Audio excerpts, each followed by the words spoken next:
And now we untap. And now we tap. And now we untap. And now we have infinite mana. So that's pretty nifty. Hello YouTube, welcome to this fine day, and today we are going to have a look at Kenrith, Returned King in Historic Brawl. This deck aims to win by producing infinite mana and just using it with Kenrith to kill the opponent. More often than not, we also try to win through a fair beatdown game plan.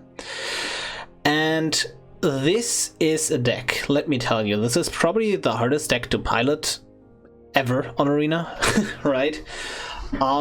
I don't know what you tell you here, except that I will make a ton of mistakes in this video, even though I created the deck. So what are we looking at, right?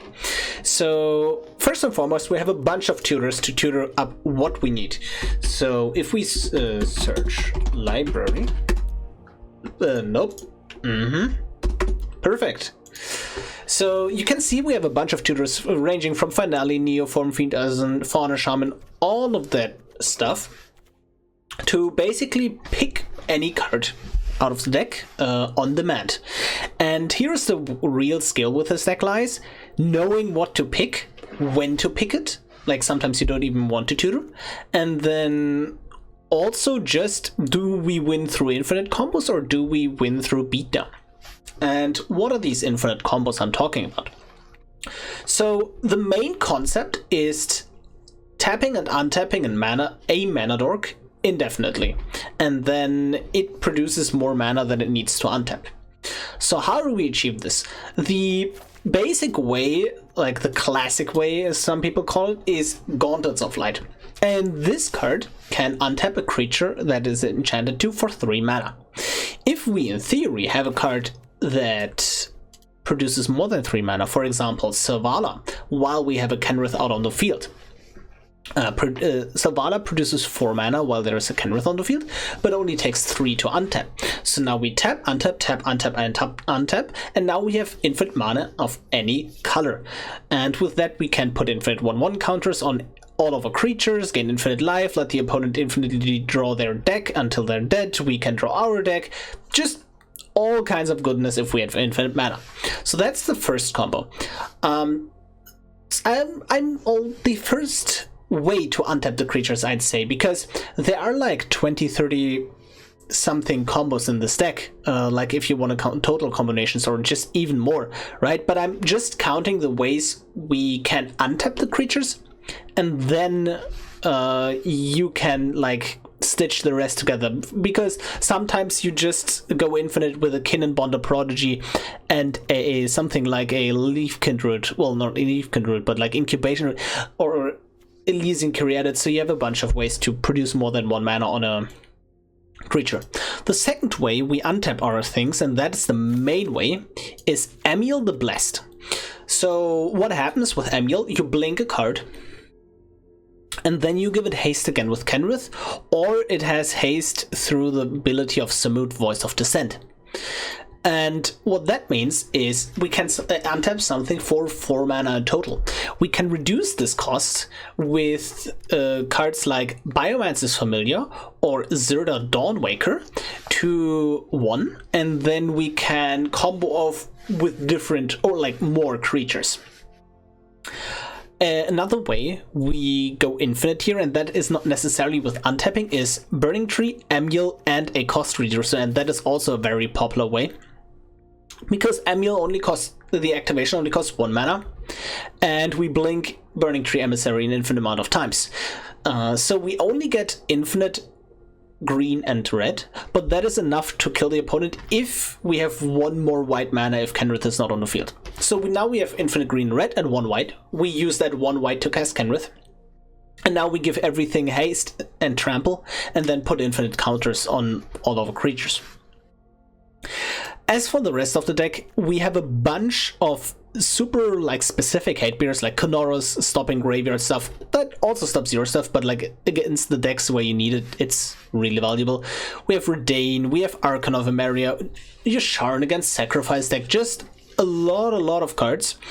We also have Golos as a card that can win the game on its own in certain matchups. and we obviously have a Field of the Dead, but we do not have the World Tray, I believe. No, because that card is too bad in the deck if we're not at 7 lands, and it's actually not that easy to reach 7 lands. And the main thing here is the mana base is extremely spicy for 5 colors. Because we're almost a true 5-color deck, right? We don't really need the red. We only have Kenrith activations and Zirda, not even Zirda, and not even Burning-Tree, right? And then Samut. So we're more of a 4-color plus deck. One of the cards I want to highlight before we jump into the games is Ecological Appreciation. And most of the time we play this card for X equals 3, but we can do 2 or 4 as well in certain cases. X equals 3 can do some really, really disgusting piles. So imagine the opponent is playing Storm, right? And now we give them the choice of Archon of Emeria, Redain, a Ranger Captain of Eos, or something like a Thalia, right? Or if we want to peek at their hand, we can put a Brain Maggot into that mix if we think our bot needs to protect a Linvala, or just if we need to remove something, Skyclave Apparition is there to help us out. So you can see that we just have some really, really disgusting piles, and putting these together will it's basically impossible to do perfect. Now let me tell you that. One more tip I give you if you want to play this deck: just take a screenshot of it and then keep the screenshot open while you play this deck, because you do need to know every single card that is available. And this list is by no means finished. It's just super difficult to build, especially I needed to basically build this alone, right? But if you guys out there have suggestions for this, just tell me. Anyways, that was a long intro. I hope you will enjoy the games, and please like and subscribe. Let's go. We are ready to play against Kroxa. And yeah, I think that's a decent hand. It's unfortunate that we have to choose between red or black. It's basically almost always black here, I guess. Could also... No, it could also be white, right? Oh yeah, basically we have a... Yeah, that's a bit unfortunate. Yeah, okay. So we can't really play our black cards, but it's fine, I guess. If they play the Kroxa, what am I discarding? If they play the Burglar Red, what am I discarding? And this is a game... Currently thinking... Are we planning on comboing off? I think no is the answer, so... Goodbye, Emiel. I think we can follow up with a Thalia into a Linvala, just as a fair beatdown plan. I don't think the shared summons will do too much here. And I think we just try to win off the Linvala, repeatedly bringing it back with Kenrith. And then just giving everything indestructible or hexproof on demand over and over and over and over again. Guns and Wildfire, sure, opponent. And now we have this Linvala, I think. Depends what we draw. If we draw a tap land, I'm likely to just play a tap land. Oh, that's interesting. I think I almost have everything that I want. The one card I would like to have is Konoros. That prevents them from utilizing their graveyard. And I'm not sure how important that is. Like, are they fully built around graveyard, or do they just have Kroxa? And if the answer is just Kroxa, maybe that's not even worth it. So let's swing in.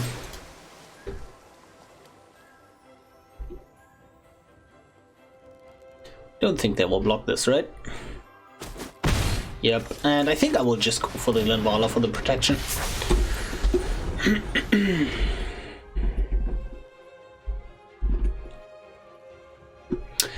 So now, by the way, this deck was basically already in this state 2 weeks ago. I legitimately just took the time to play the deck, like off video, and practice it.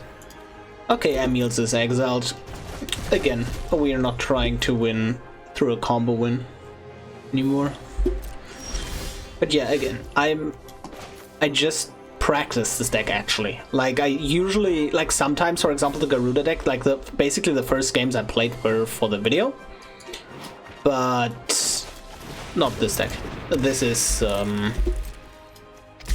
it's impossible to play if you have like under 10 games with it. Like you really need to get to know the deck, and then it's still not easy after 50 or 100 games. Arguably, it's never easy. If they play the Croxa here, I think I'm just going to play the Fauna Shaman. A Crow in War. What do they take? That is interesting. Do we think they play sacrifice effects?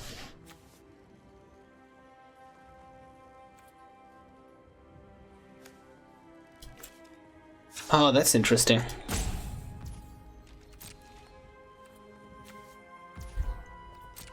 Okay. Yeah, the problem here is that they are able to they're able to block with the Sanctum Weaver. Let's get in for some damage, shall we? The Incubation Druid can save itself by tapping, so it doesn't need to attack, and the Linvala is safe, but it's basically... it's tricky. It's tricky. Okay. Croxa, discarding Fauna Shaman. I could also just go with the Kenrith instead of activating Incubation Druid, and that is probably the play. The problem is that I don't have any black mana that I can produce here to bring back Linvala with the Kenrith activation, right?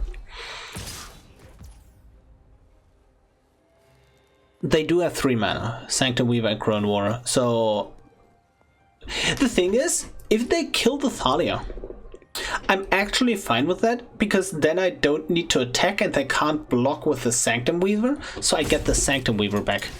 So I'm actually fine if they activate and kill the Thalia, because that means that my Sanctum Weaver is safe. Especially because it's tapped as well now, right? Yeah, I think that's fine.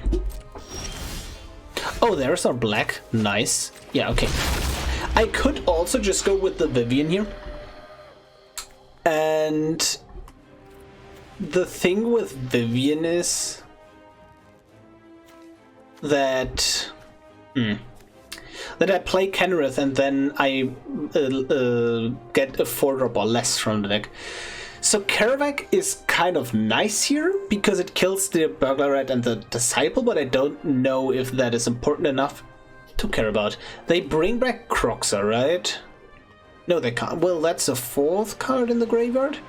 How many do they need? 5 other? No, that's impossible, I'd say. Okay. And I usually go for reach on this thing, just because like stuff like Rankle exists. And I'm going to put a stop there. Yeah, I'm going to give everything indestructible here, because Linvala kills itself anyway here. Indestructible, and then I just kill the beast. Yeah, so this is interesting. Kind of lost my... I wanted to say something. Probably when I watched the recording, I'm like, oh, you idiot. You could have said this and this, but no, I just forgot. Anyways, our creatures are indestructible right now, well, except the Weaver, but like they have a hard time removing the Vivien. They can... Okay, they don't have a hard time removing the Vivien. I could have said they could have dealt at least 2 damage to it, which would be absolutely relevant, right? But now I think I'll start on mutating the Incubation Druid into playing Kenrith.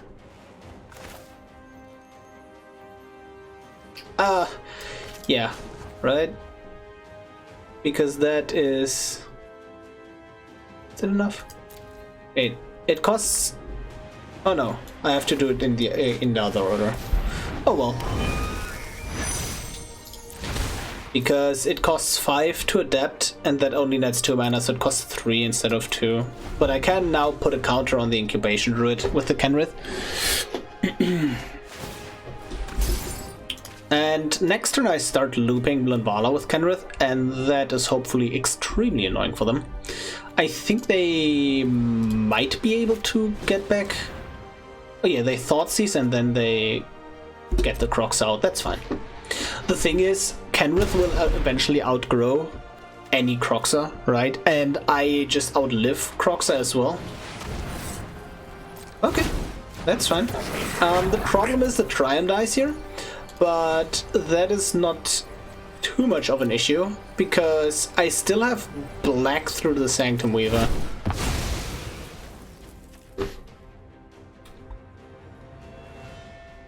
I don't think they attack her, right? Doesn't really make sense. A passing turn, yep. And now we just go through with our Faeburrow game plan. On pure band colors, that is. Let's see. I basically want to main phase this. Let's do like this. Yeah, I want to main phase this so nothing funky happens here, right? Sure.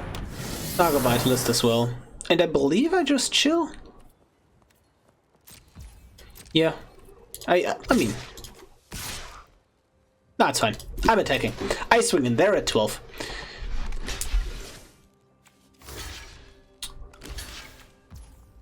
Funnily enough, I also can't give haste right now, or trample that is.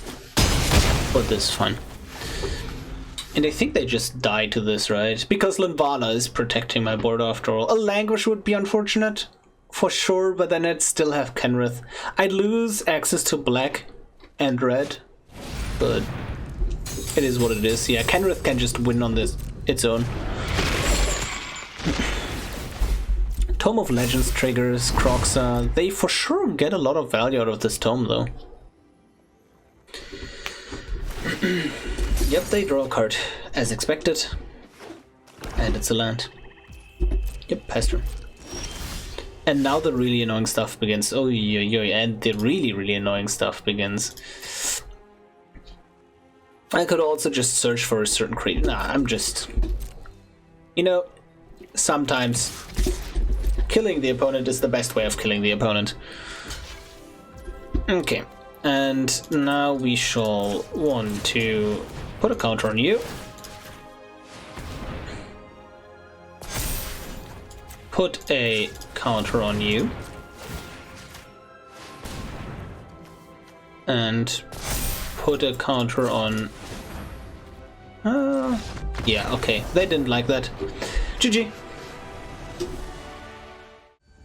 We are ready to play against Zirda. And let's see where we go from here. I think this is... If the... Like, this is like an insanely good hand. But we don't have the mana for it. Can we afford to just play Gilded Goose on turn 2 and then hope to fix everything of the Zornithopter? Man, I'm gonna get a headache if they remove it, and they likely remove it, right? So, I think that's too risky. Okay, yeah, that's much better. By the way, this deck basically equally plays the front and backside of Essica. Like, you play the backside if you just want a bit more oomph and a value engine. You play the front side because you actually play a ton of legendary cards, and that also feeds into some combos. So, yeah, a ton of applications there. I think I will go with the Burning-Tree here and then try to Neoform it on turn 3 into something useful, or maybe just a... Oh, now the Catilda is looking nice, right? Yeah. I think I like the Catilda because then I can Burning-Tree Neoform next turn. So I Burning-Tree off this green and the Catilda, get mana, and then use that to... I could also just go Esika. Yeah, I need a second green for sure. Third green, that is, right? Well, I don't need that much white. That's what I... Yeah. Okay,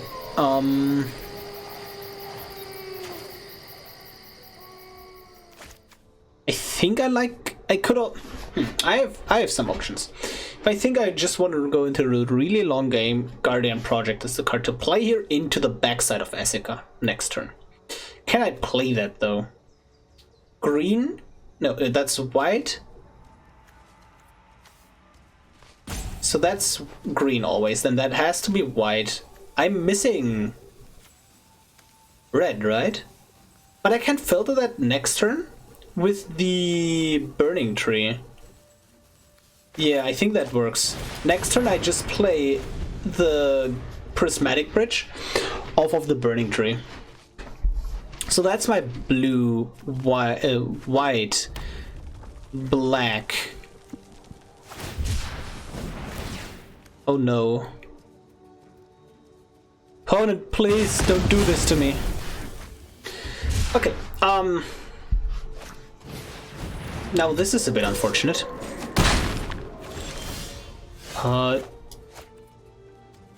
Do we go for the Prismatic Bridge next turn? Or we could just go Esika here. So basically we have... This is tricky. Because I could... Yeah, I have to decide how fast how greedy I can be. I think you guys want to see greed, right? Okay, let's go. Let's do this.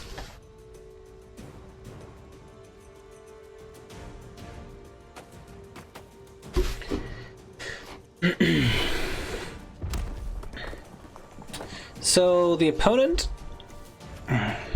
I'm not sure what, I think they just want to fully utilize the Zirda, right? So I have to, yeah, like you see everything here is like activated abilities.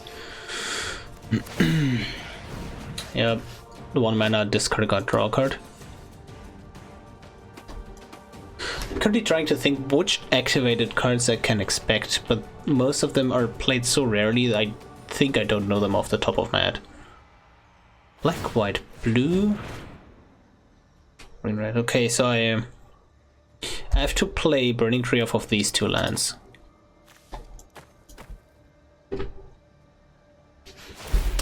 Okay, they discard draw again. Yeah, that's good filtering, my guy. Storm's Wrath.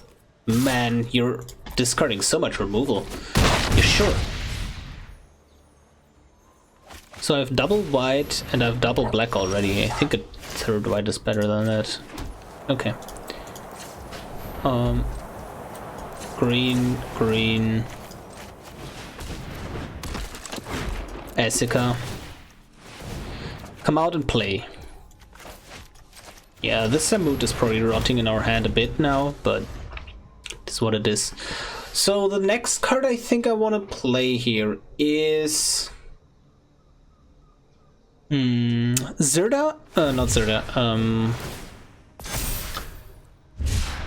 Linvala also, like the 4 mana Linvala only stops activated abilities of creatures on the battlefield, right?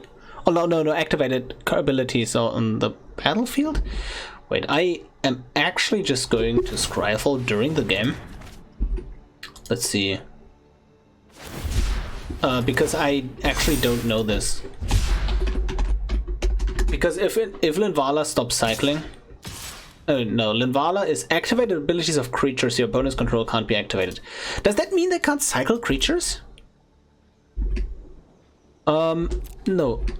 Yeah, okay. Linvala cycling.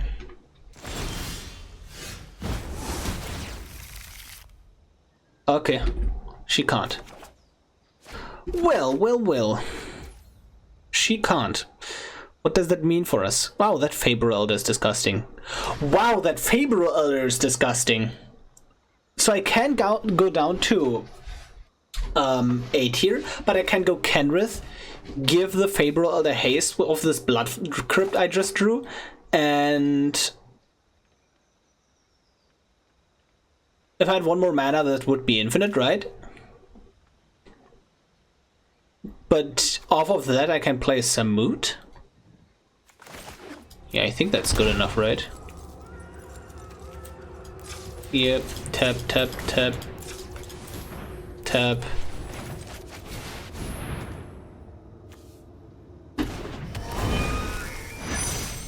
Draw a card.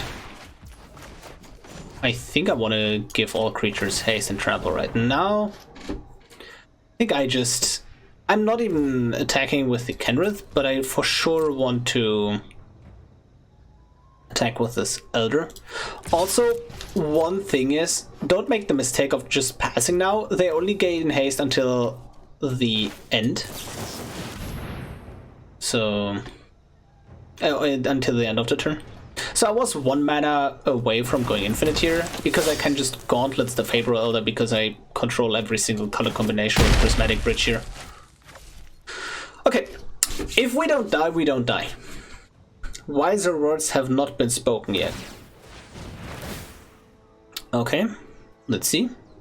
Honestly, I'm just going to, like, if it comes to worst, I'm just going to jump with Samut as well as Burning-Tree. Right? I don't think we die here, right? Okay, maybe here's the way we die. They cycle an absolute metric ton of cards, attack with everything, play Embercleave for 2 mana. That is the way we die here.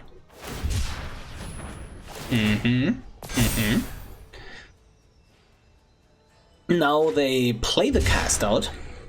What do they exile here? They have to be careful. They get rid of Samut. Yep, they're dead. Like, they could get rid of everything except Bridge and Faeburrow Elder, and we would have Lethe here.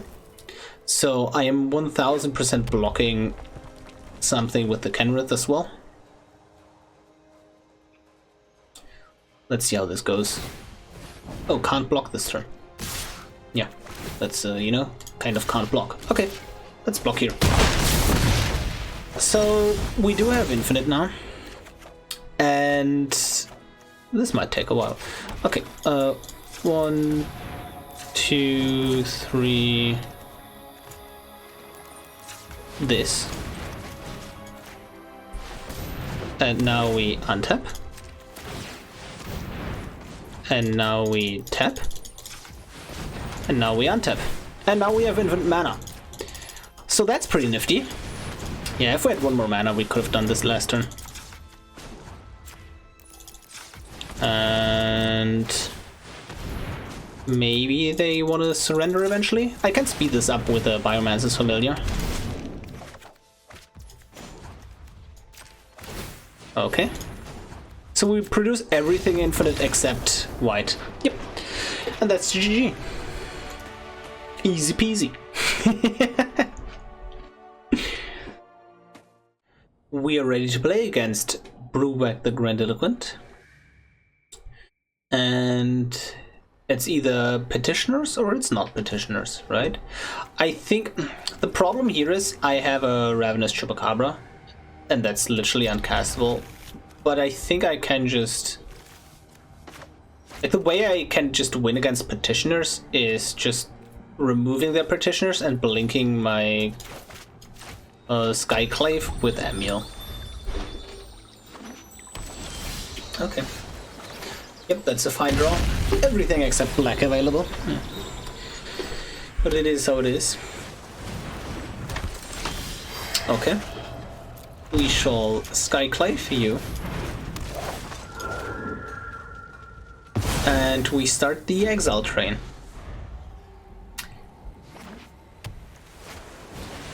Psychic Corrosion, sure. Let's follow up with an Emiel. And we can just start exiling their mill enchantments too. Again, we are at 100 cards, so not that they had an easy time milling us anyway. But this is probably a bit disgusting.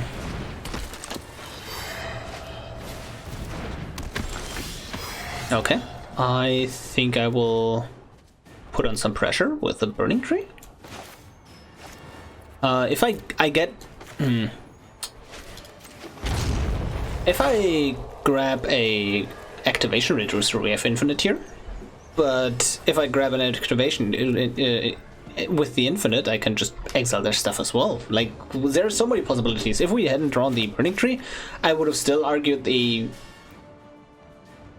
cost reducer would be the best thing here, just to blink, blink, blink, blink. Yeah, let's just follow up like this. Decline. And what builds more cards here? The Psychic Corrosion? Probably...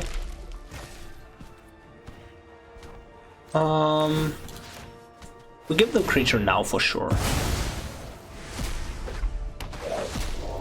Okay. Now let's just start exiling petitioners, to be honest. Yeah, let's end the turn. Because now they can't go petitioner, Brewback, and mill us for what, 24? Yeah. And that's pretty great. Yep. I don't have any humans right now, but the deck is... if I played this last turn for free, I would have had one more mana, actually. Funny. Yep, now we Burning-Tree, Catilda, Skyclave. Yeah, and they scoop it up. They see what's going to happen to them. GG. We are ready to play against the Scarab God. And so far we did not need... Like, we didn't need to tutor all those cards and make the really difficult decisions in this deck. Well, maybe. Maybe soon. Okay.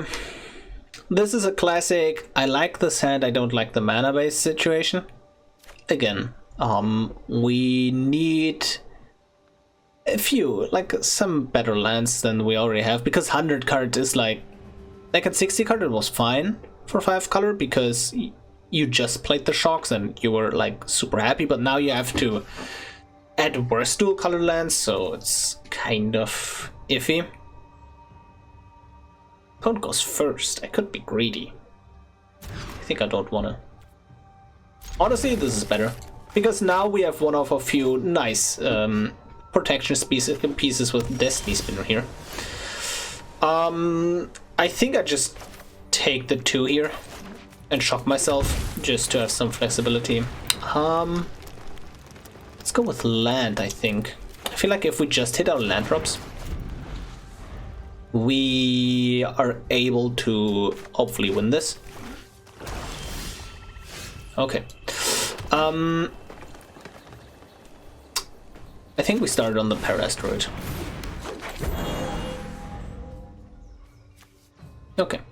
So hexproof is a nice keyword, not gonna lie. Oh. No. I could solve the equation for Thoughtseize. What can I else solve the equation for? I can solve the equation for a Swan Song, a Swords to Plowshares, some Tutor. Ecological Appreciation would be super devastating later on. Not sure if I need it now. It's difficult. Or do I even Tutor, right? That's the question. I think I like going with a Shipwreck March here.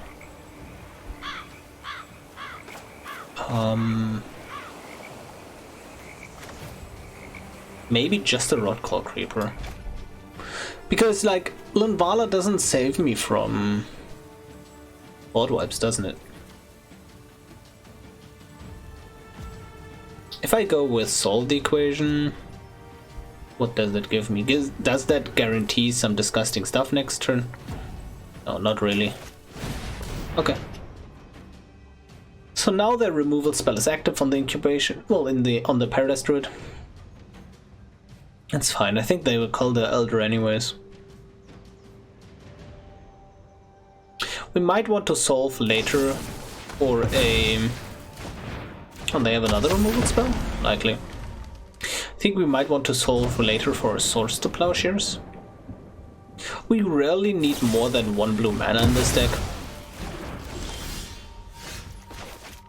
So I'm just going to play this on black. Uncounterable. Rotcore Creeper. Here we go, opponent. Let's see what you have.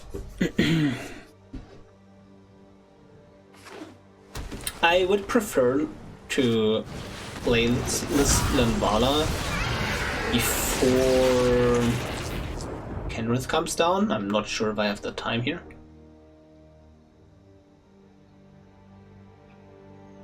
Do I have a legendary land with Search for Glory? I don't think I... Yeah, there's only like 1 or 2 legendary lands, right? Yeah, I don't play Phyrexian Tower in this deck. Otherwise, I could just Search for Glory. I can't even Search for Glory Linvala because I'm missing the white. I could get the white of the Yasharn, but then I still don't have the Linvala on the field. Yeah, I really want to get Kenrith on the field next turn, so I'm preparing for that by playing the Linvala. The Scarab God comes probably down eventually. I could have also tried to just win the game of a Search for Glory into Golos. I think that's absolutely legitimate. If I draw a land, man, these lands are super shy. Maybe I want to go Kenrith just so, I don't know. Need one more land. Honestly, if I just go with Selvala here, I feel like I can do some cool stuff with like Yasharn, Selvala, activate, stuff like that. Man, this Imrith is like... it's a beating, for sure. It is a beating. I think... Oh man. I think I'm going to kill this Imrith here with Swords to Plowshares. Okay, let's go for it. Yep, go for you.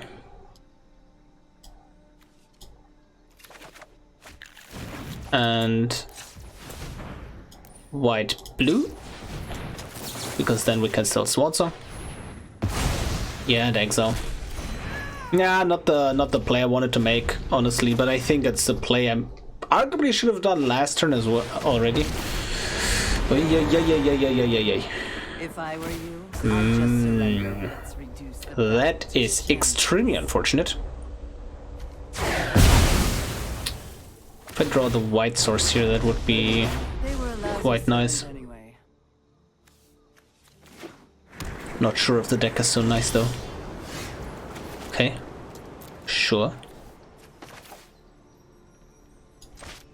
Yeah, I think just Yasharn, holding up Swansong, playing a tapped Zagoth Triome.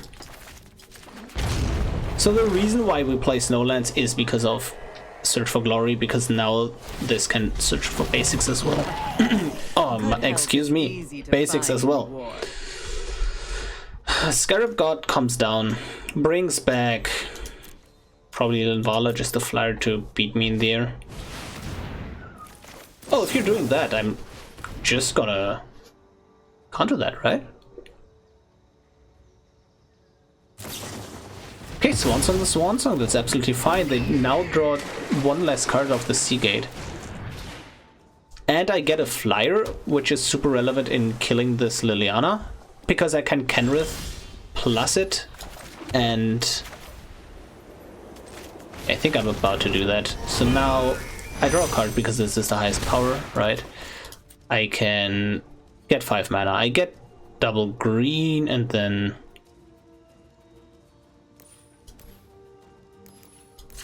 so here's the question. Do I use my 3 white mana to gain 3 life, or to search for Glory for Golos? I think it's the latter.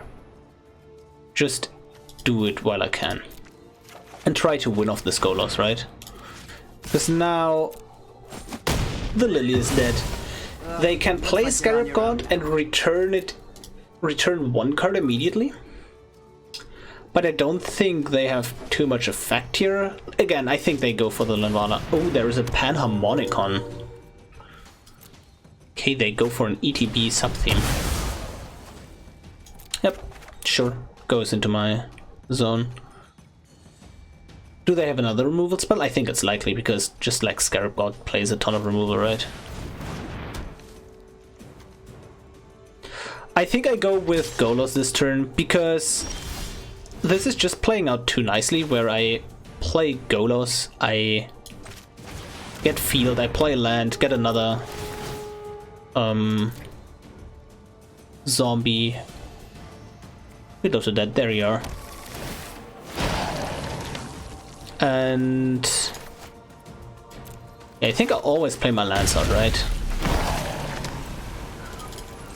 And then just play you. Arguably, maybe not, right? Because like the thing that gets me here is a board wipe. I think they also should have attacked with Banthet a bit longer ago, but it is what it is. They draw the card of the Selvala. I think they have a removal spell for Golos and then reanimate it. That would be a disaster. Okay. No such thing happens. Oh my god! That's so cool! Because the line still exists, so it's a 6/6 and again the largest thing on the board. But now they can't remove the Golos and I just try to go crazy with it, I guess? Fatal Push. Sure. Nothing left the battlefield this turn, which is great. So if I play Kenrith, what am I left with? I think just removal spells on Golos are super dangerous, right? Just like...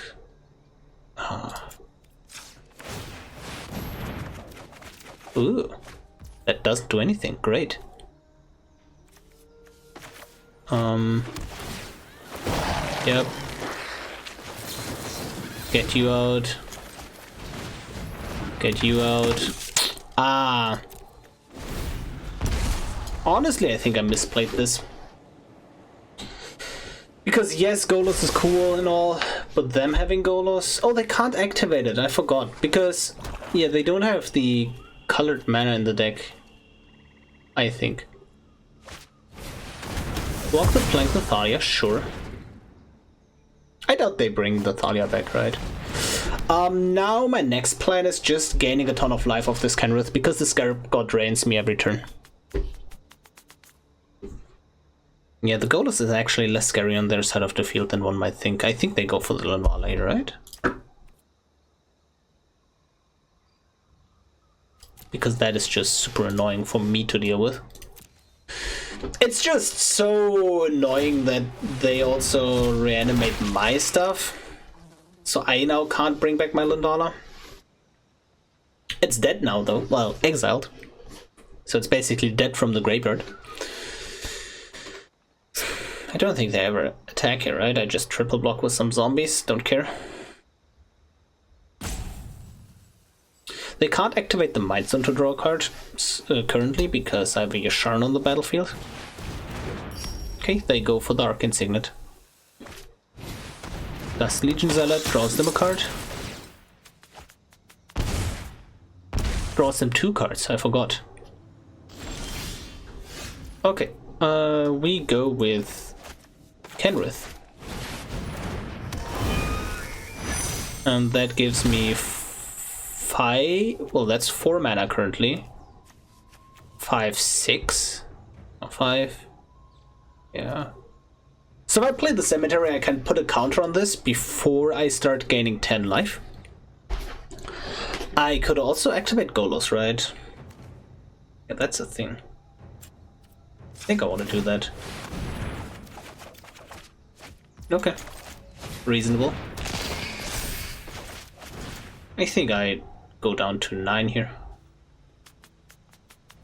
Teferi's probably the most annoying thing, although Cavalier of Gales just... It's a huge flyer. I know, I think Teferi is super annoying. Okay, Goose, Selvala. Honestly, I feel I just misplayed this game a ton.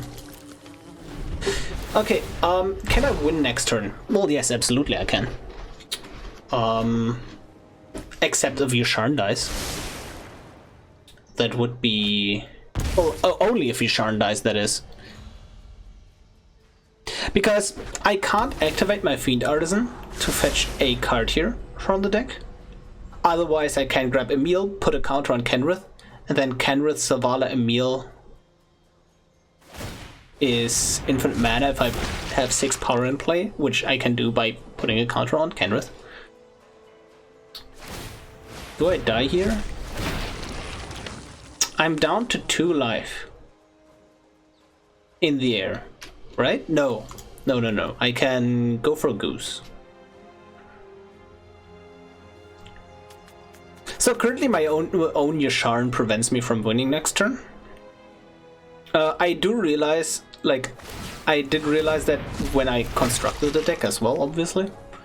It's just the same with Konoros. When the card is good, it is insanely good, and you can somewhat choose what you get, right? Oh, perfect, they swing in with everything. Please do so. Please do so, opponent, and just, amen. Okay, let's try to go infinite here with attacking Yasharn, and then if they block, if this dies, I win.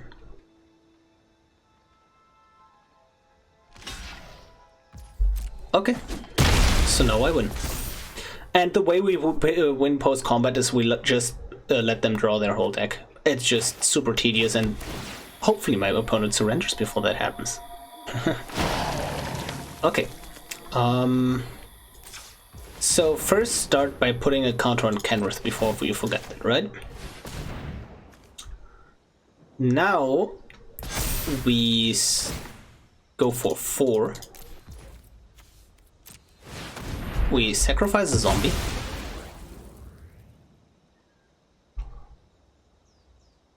And we get Emiel.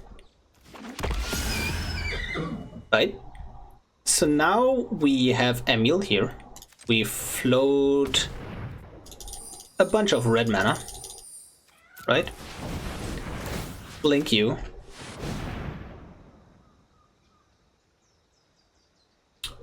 Yep. No, you never basically want to pay for the Emiel, except for Incubation Druid combos, because that's relevant there. Yeah, that's spicy. You can blink Incubation Druid and put a counter again on it with Emiel, and you have some combos that work that way, basically. Before I do anything, I kind of want to put a counter on Kenrith. No, let's do this first. Okay, you and Emiel, Selvala, blink, and I give them the good game. Maybe they realize what's happening. I like a lot of these combo decks, like as a Serarek as well, right? But the problem with them is just that you actually have to play the combo. And Arena, why do you have to do this? Okay, put a counter on Kenrith. So we're just purely doing this so every rotation produces more mana now. So now do this. We blink. And again, in the Acererak video, for example, I counted I played Acererak 200 times in that video. I've obviously cut all the footage away with that, but it's just so tedious. On Magic the Gathering Online, they have a repeat this action thing. And I get why they don't have it here, but it is just... it's super tedious. Okay, we blink, and I probably cut away here because you guys know what's going to happen. Oh, you guys did know what's going to happen. They surrendered. Man, GG. We are done with the games. I hope you enjoyed them as much as I did, and I absolutely love this deck. I love it. This is the exact kind of combo playstyle I want to play. This is basically the Sisay fantasy of, oh, I just get whatever I want and answer the opponent, except that Sisay is usually just, oh, I grab Paradox and I win. GG, right? This actually just rewards you for knowing what to play, how to play it, what you play against. It just requires a lot of knowledge from you. So again, this deck is not optimized, in my opinion. this deck is overall not the greatest. This deck is extremely fun. And like you could, for example, cut the Gauntlets of Light combo. We won one game, but like Heliod's Pilgrim is there to just search for Gauntlets of Light. If you add one more aura card, then this package becomes way stronger, because then you can go for a combo piece or interaction. For example, Reprobation, like the 2-mana lose all abilities enchantment, is quite great. Aura, right? So you could add one of those cards. Then again, what do you want to cut? You have a lot of flex slots in this deck based on what you play against. Right, if you say, okay, I never play against graveyard strategies, Kenrith is like hot garbage. The nice thing about Kenrith is also that he's a 3-mana 3/3 lifelinker Vigilance Menace, which is super disgusting against aggro decks. And overall, this is just... it's a beautiful pile. I would normally tell you, okay, if you're on a budget, you can cut this and this, but there is no such thing here. You have to have basically all the cards to play this deck. This is in a very expensive deck, and this is not something I would recommend you to craft. And this is not something you can play if you only own like even 90% of the rares. I just have to straight up say that. But man, again, I can't stress enough how much I love like the fantasy of this deck. The way it's executed, we can talk about that. But in theory, this is the best deck ever, at least for me, for my game feeling. Anyways, hope you enjoyed this deck, this pile of cards, and I will see you tomorrow.